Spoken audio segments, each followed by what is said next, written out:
Magandang gabi mga kaibigan. Welcome po dito sa Radyo Klinika sa DWIZ. Ako si Maru Pahati Sarne. Ngayong gabi, pag-usapan po natin ang kontrobersyal ngayon, ang Ivermectin at syempre yung Lianhua para po dito sa pagsugpo po natin sa COVID-19 o pag-titreat sa COVID-19 symptoms. Ngayong gabi, nandito po ay isang eksperto po pagdating sa Chinese medicine. But isa rin po siya talagang doktor na Western medicine po ang kanyang pinagkadalubhasaan. Wala po yung iba kundi si Dr. Philip Tan Gatue. Hi Doc, Mara- magandang gabi sa iyo. Magandang gabi po. Salamat po ulit sa pag-imbita. Alam mo naman, basta ikaw, Wow. ready po ako. Thank you so much, Doc. Oo, at alam ko naman na kapag usapin na ganito, yung mga maitutulong para sa COVID-19, ikaw ay maaasahan namin sa bagay na yan. Well, Oo. well, I'm not the real expert. Yung mga totoong experts, they're working hard, seeing patients. Ako, Mm-mm. I'm involved with research. I keep Mm-mm. myself updated and I try to inform. So, kanya-kanya po kaming trabaho. Oo. So ngayon, Doc, ito, nagiging masyadong matunog itong Ivermectin na Mhm. gagamitin daw ngayon para yung iba, prophylaxis ang sinasabi. O kaya kapag may COVID ka na raw, yan daw ang una mong inumin at matutulungan ka para hindi na mag-progress pa yung COVID-19 mo. Una-una, ano ba itong Ivermectin na ito? Kasi ang alam ko, sinasaksak to Mhm. dati sa aso ko para sa heartworm niya. Actually, yes, that's true. Oo. Ivermectin is a veterinary medicine Mm-mm. used used for worms. Mm-mm. Okay, I have not heard that name since Mm-mm. medical school, since parasitology. So Talaga? like, Oo, ngayon nung lang ulit narinig ko nga lumitaw. ivermectin, teka, saan ko ba narinig yun? Oo nga. Mm, Now, gusto ko po linawin na of all people, kilala mo naman ako, I am the mm, person who's most open-minded sa iba't ibang uri ng traditional or alternative medicine. mm, Ako nga nag-acupuncture, ako nga mm. nagsa-Chinese herbs. Yes. Pero ang pananaw ko palagi is let's back it up with research. Yeah, yeah. Just because I believe in Chinese medicine doesn't mean na pipilitin ko Chinese medicine maski walang ebidensya. So there Mm, are some things na may pakinabangan Chinese medicine, there are some things na mas maganda ang Western. mhm, So applying the same standard, wala akong problema with ivermectin per se. mm, I mean, you show me the evidence that it works, hmm, and you show me evidence na in a large population, safe siya and it works at certain doses, mm, ako ang unang-unang kampiyon nun. Ang mm. problema dito is, well, first and foremost, I've been asking all my friends, paano ba nag-umpisa to? Oo. Who got it in their minds to say, ito, gamot na para sa bulate ng Mm, aso. Bigay nga natin sa tao, tingnan natin kung gumanda ang COVID niya. Saan nanggaling yun? I mean, mm, very creative yung nag-isip nun. So, mm. congratulations to that. Ang problema, if you look at, there are studies out there that claim some benefit. Yeah. Okay? There's no doubt about that. Mm, The problem is, none of these studies have a consistent dosage mm, regimen. mm, Ano nga ba talaga? Ganito yung dose, ganito yung dose, ganito ba dapat?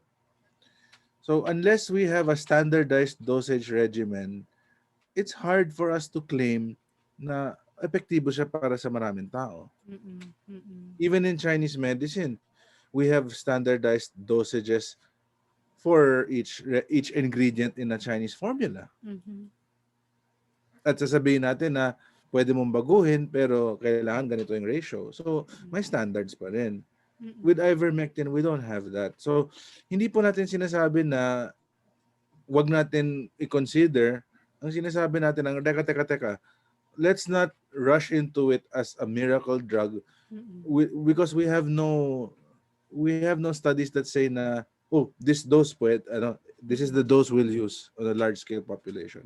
mm, Tapos gusto ko rin gamitin tong pagkakataon para ipaliwanag yung idea of prophylaxis because mm, may kaibigan ako, well-meaning, very sincere, sinasabi niya, there's a study saying na ivermectin pwede para sa prophylaxis. So, hindi na Mhm. kailangan ng vaccination. So, Oo. obviously, ang nangyari dyan, hindi tayo nagkakaintindihan ano ba Yes. ang purpose ng vaccination Mhm. at ano ang purpose ng prophylaxis. Mm. Mm. Ano ba ang vaccination? Mm. Ang You vaccinate oo. someone now, so in the future, pag na-expose siya, Mm. kaya niyang labanan yung sakit. True. Mm. Prophylaxis is na-expose ka na, sure na na-expose ka, Oo. you're given a drug para kumbaga Mm. hindi kumapit yung mikrobyo. Mhm. Give you a perfect example.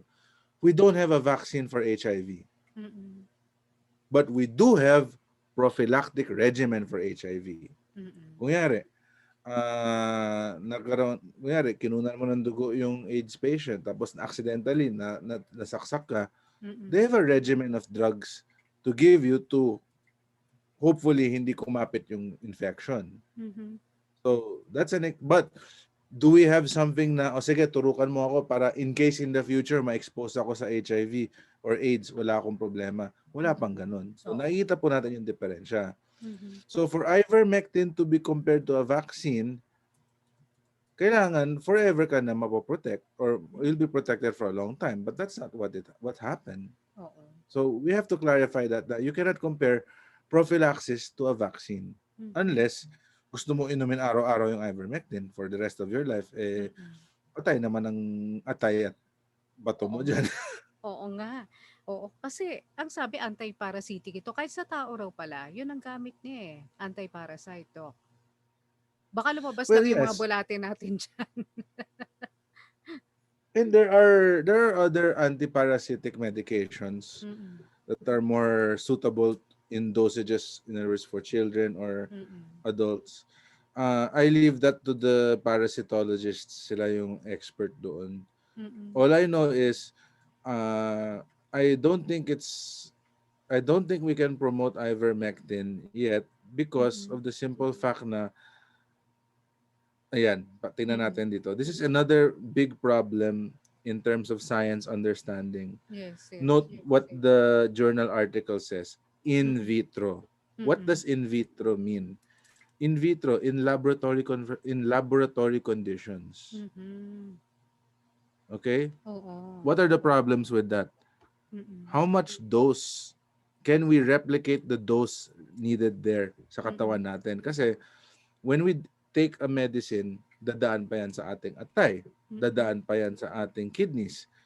Pag umabot na siya dun sa mikrobyo, will it still be the same dose? Will it Mm. be unaltered? An example would be yung gamot para sa Parkinson's. Mm. We want the end product is dopamine. Pero pag ininom mo yung dopamine, wasak yan sa tiyan. So you Mm. give levocarbidopa, which is a precursor. Pag dumaan yan sa blood-brain barrier, Mm.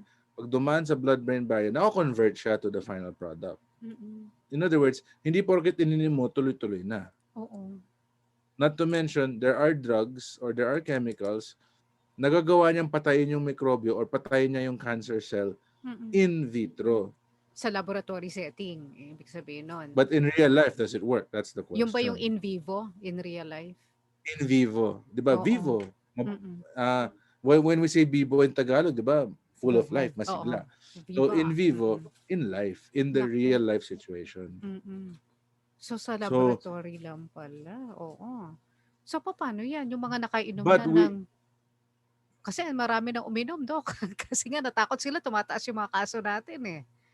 I don't want to comment on where they got it or how they got it. That's beyond me right now. All I can say Mm. is anytime you take a foreign substance in your body, drug, Mm. vaccine, herbs, herbal medicine, you're always straining your liver and your liver and kidneys. You're Mhm. giving them extra work. Oo. So Oo. always make sure na I always tell patients na yun ang one advantage na acupuncture, Mm. lalo na sa mga renal failure, Yeah. hindi mo kailangan dagdagan yung gamot para hindi na Mm. strain yung kidneys nila. Sa totoo lang, but here I'll be perfectly honest. Mm. Between taking ivermectin and receiving a vaccine, Mm. Kasi kung ang pintas ng ibang tao sa bakuna, it's rushed. We're not sure if it's safe or not. We Mm. don't it's experimental. Eh, ano ba yung ivermectin? Mm. Ivermectin is proven for worms. Mm. It's still experimental For for COVID-19. COVID-19. Mm. If I'm going to apply the same standards, I mean patas lang po. Mm. Sabihin na natin, diretso na natin, pareho silang bago in the sense na ivermectin for COVID-19 is new. Mm. Pareho silang pwedeng magkaroon ng side effects. Pareho Mm. silang ano. Doon na ako sa bakuna kasi at least yun isang turok lang. Mhm. And mas lasting yung protection. Hindi Mm. ko tulad ng ivermectin, inom ako ng inom. Mm.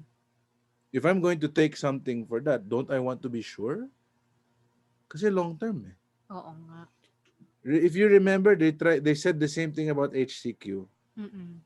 and then that fizzled out. Yes, Then they oo. found ivermectin.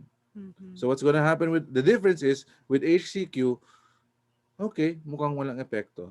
With Mm. ivermectin, uy, mukhang may epekto, but let's try to find out the right dose kung kanino siya pwede. It's Mm.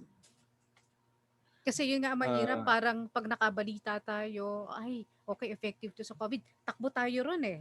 Gano'n kaagad yung ating attitude, eh, 'di ba? Siguro dahil nga, unang-una Doc, yung merong mga may gusto ng makakuha ng bakuna, kaya lang wala pa, hindi pa available para dun sa pangkalahatan. Siyempre inuuna muna yung priority, yung nasa list ng ag- prayoridad. the reason why they have to prioritize is because limited pang supply. Mm.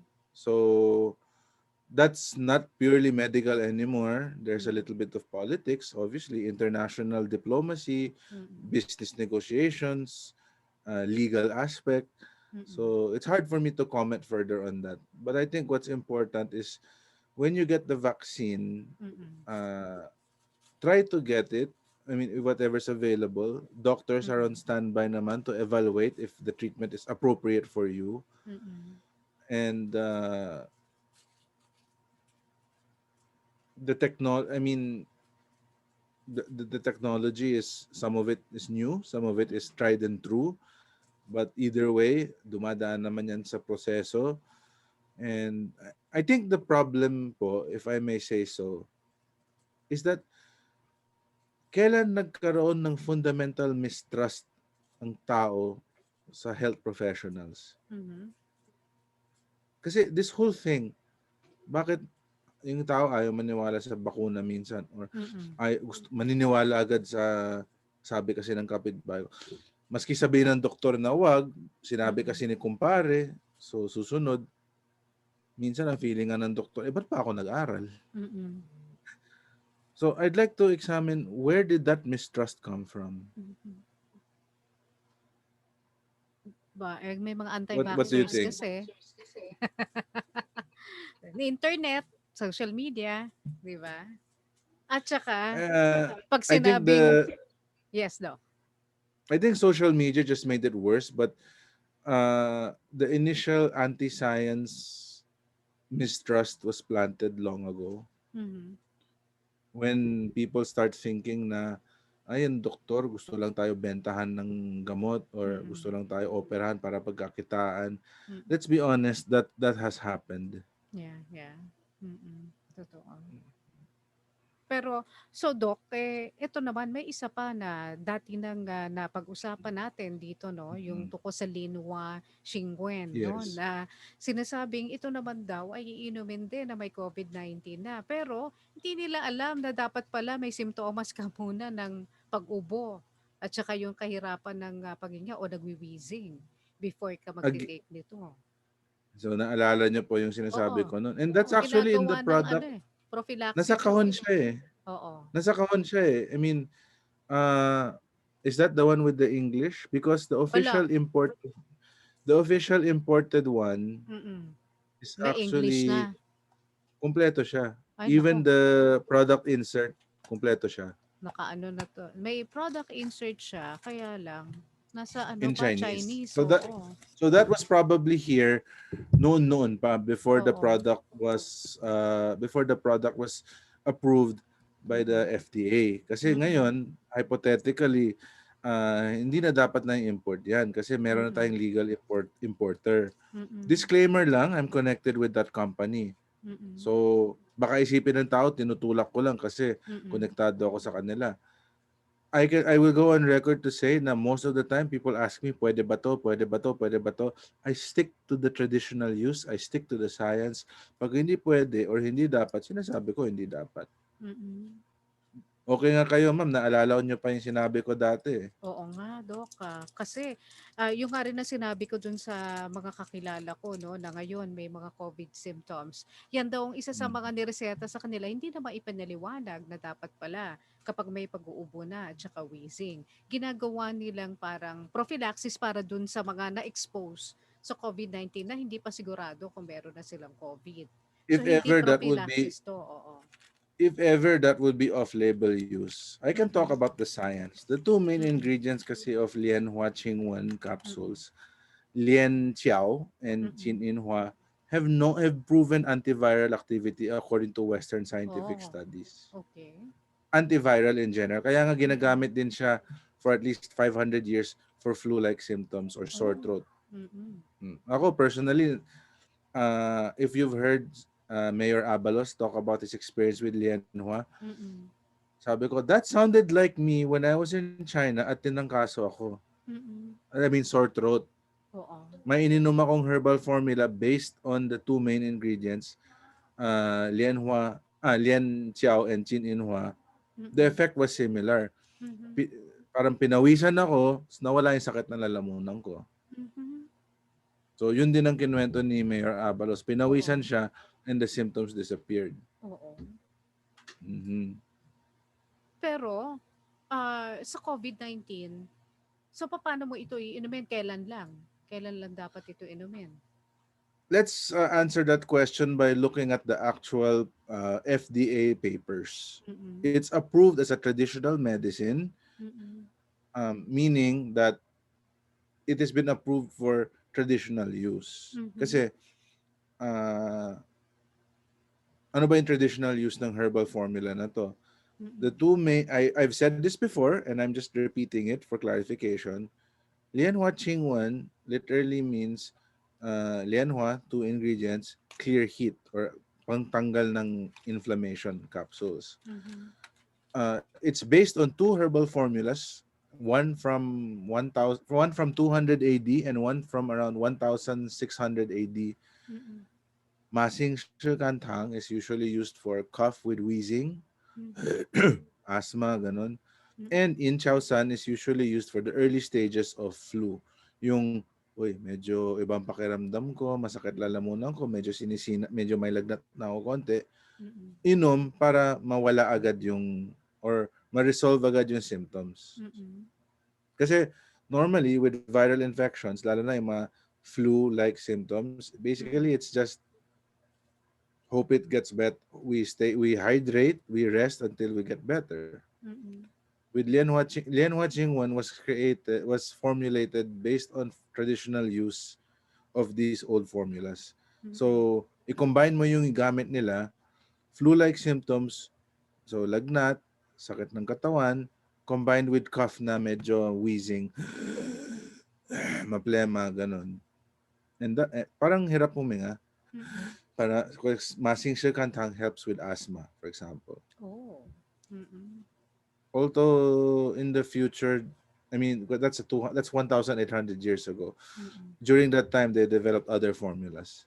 So it's not gonna. Will it work for all cases of asthma? No. Will it work for all cases of flu-like symptoms with cough? No. But in the Philippines, I think most of hindi naman tayo masyado tinatablan ng lamig. Mm. Tinatablan tayo ng init. So, yun. Mm. Kasi So, in Chinese medicine, they distinguish eh. oo. So, ang ang Yung ubo galing sa lamig, oo. ubo galing sa init. May gano'n pala 'no. So ang ibig Yes. sabihin nito, Doc, 'wag basta iinom ng Linwa Xingwen kung hindi kailangan pa ng isang taong mayroong COVID. Kung hindi pa siya nag-uubo, hindi pa siya nahihirapang, huminga, gano'n ba? 'Yun ba ibig sabihin nun, Doc? It's not recommended for COVID patients who are asymptomatic or yung malala na. May Okay. specific spectrum lang siya. Oo. At the same time, Pwede ba siya sa ibang sakit or trangkaso lang basta ganun Mm. yung ubo at lagnat? Mm. Pwede. That's Mm. based on traditional use. I also like to clarify po na in mainland China, this is over the counter. Mm. Mm. Why? Because pag in mainland China or in other populations where there are a lot of Chinese na medyo traditional pa sila, Mm. alam nila na pag sinabing, ito para sa init, ito para Mm. sa lamig. Mm. Iba-iba kasi it Mm. depends on the traditional view of disease by Yun. the Mm. by the sick person. It's not Mm. as easy. It's not a one is to one correspondence. Mm. So, yun 'no, ang pinaka-importante. Ngayon kung kunyari meron na ngang ganyan, pag-uubo at saka wheezing, ilang Lianhua Xingwen yung kanilang iinumin at saka dito ba nirereseta yan, Doc? Hindi over the counter? Okay, so may storya po yan eh. Mm. At first, it was classified as a dangerous drug because Mm. one of the ingredients is the Chinese herb ma huang. Ma Mm. huang is the Chinese name for Ephedra sinica, from Mm. which you derive the synthetic chemical ephedrine or the Hmm. ingredient ephedrine. Mm. Ephedrine is a very very useful ve- bronchodilator. In other words, Mm. pag hinihika or because of infection, nagsha-shutdown, lumiliit yung daanan ng hangin, kaya Mm. hirap huminga. Ephedrine is very good in iluluwag na yung Mm. palalakihin niya yung mga daanan ng hangin, yung tubo, yung daanan ng Mm. air para mas madaling huminga. For Mm. example, and there are similar products. For example, some over-the-counter flu and cough medicines have phenylephrine. Mm. That's kamag-anak ng ephedrine. Yeah. In the States, the over-the-counter Sudafed, the name Mm. Sudafed is from pseudoephedrine. Oo. Eh, even, di ba, pag anaphylactic shock, hindi makahinga yung Oo. tao dahil nag-allergy, ang Mm. ano nila, epinephrine. These are all related compounds. Mhm. The problem is, and the ancient people knew this already, di mo pwede Mm. bigay yun mag-isa kasi may side Mm. effects. Eh, yung in the 2000s, nauso siya as an athletic enhancement drug, Talaga? as a bronchodilator. Also, some have used it as weight loss kasi papawisan Mm. at iihi ka eh. The problem is, they gave it na Mm. maling gamit. Mm. So, iko-connecta ko siya. Ivermectin can work, pero kung hindi tama yung paggamit natin, nakasasama siya. Mm. Mm. Yung ibang mga herbs dyan, yes, pwedeng gumagana siya, but if Mm. we don't know how to use it properly, we can hurt ourselves. And Oo. that's what happened with ephedrine. Mm. So, naban ang ephedrine sa States. So, dito, nagkaroon din siya ng bad reputation. Mm.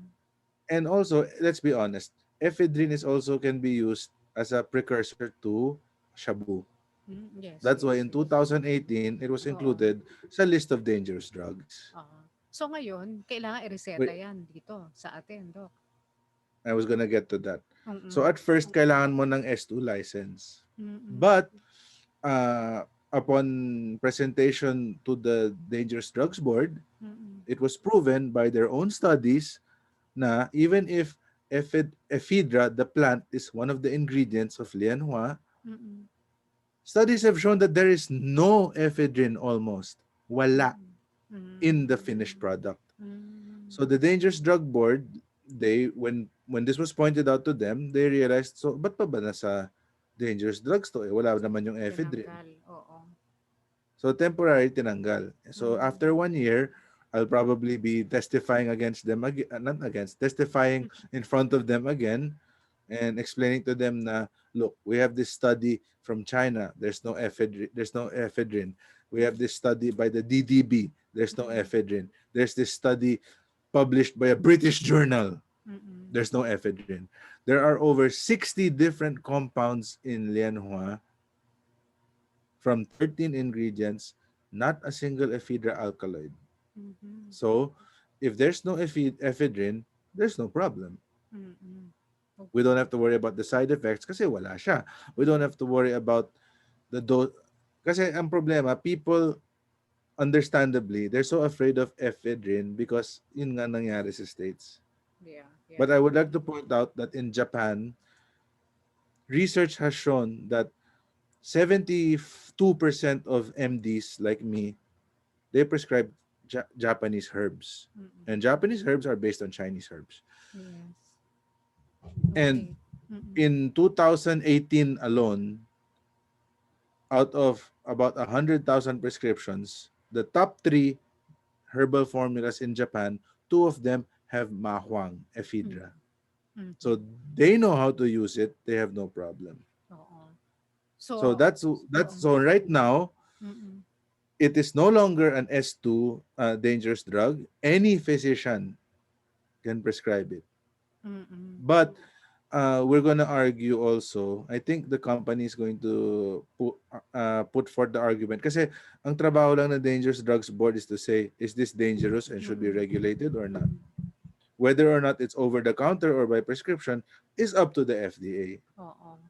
Okay. And we So, trust that mm-mm. when given the proper information, they will make the correct decision. Yes. So siguro dapat may guidance no ang lahat dito sa Pilipinas kung paano irereseta itong linwa at Kung kailan saka gagamitin. kung kailan gagamitin ito, kailan lang ito pwede at kailan Ma'am, kaya ano. nga ako Yeah. maingay eh. Oo, kasi walang guidance Dok eh. Akala ng iba, yan, sige.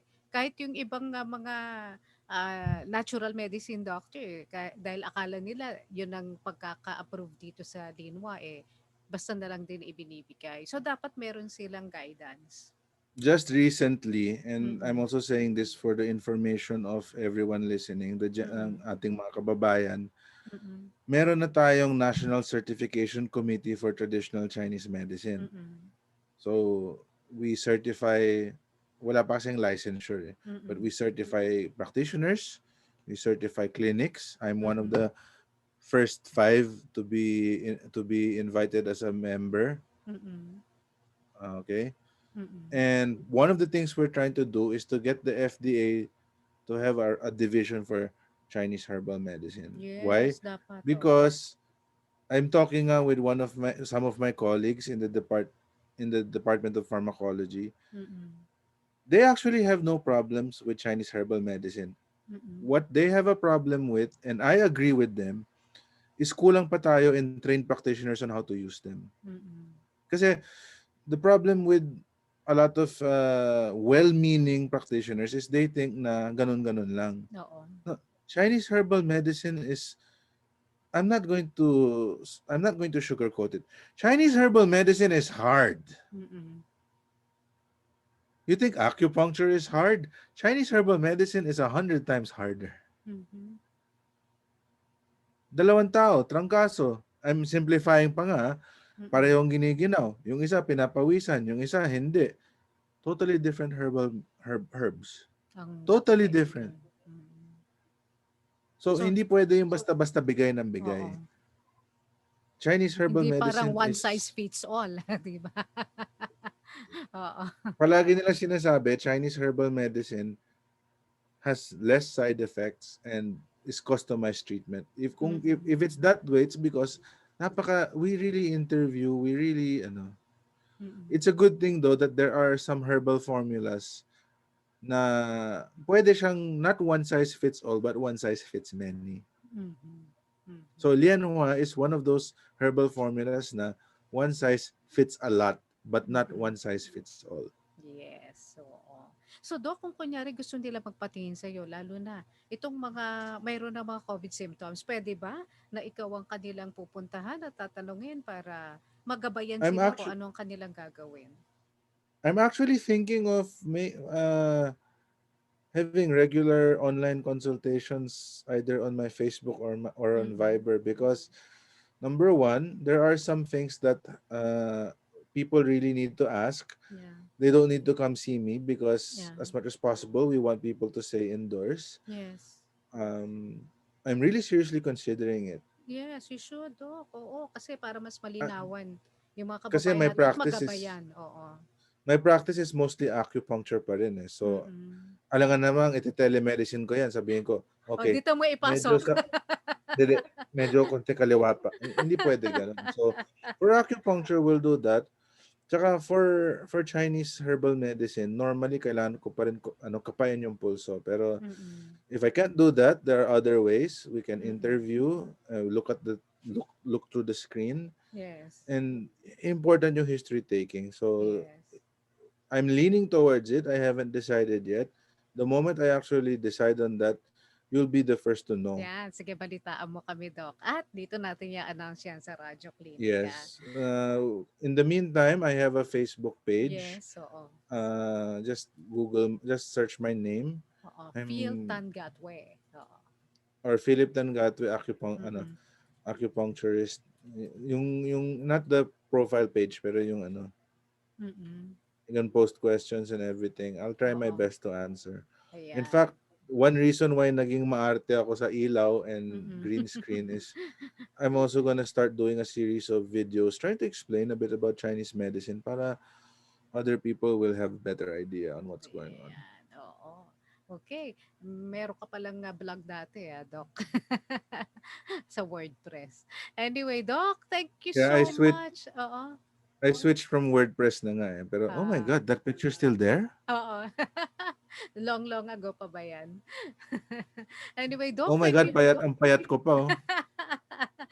Payat ka pa rin naman, Doc. Doc, thank you uli De, ha. de, de. Maraming maraming Ne- salamat. never Yes. never ako naging payat, Oo. pero may panahon na I was less big. Yeah. Okay. Wala, di pa kasi pwede mag-basketball eh. So, Pero Doc, meron ka pang face-to-face ngayon, saka pwedeng puntahan. uh, I see patients on a very limited basis Mm.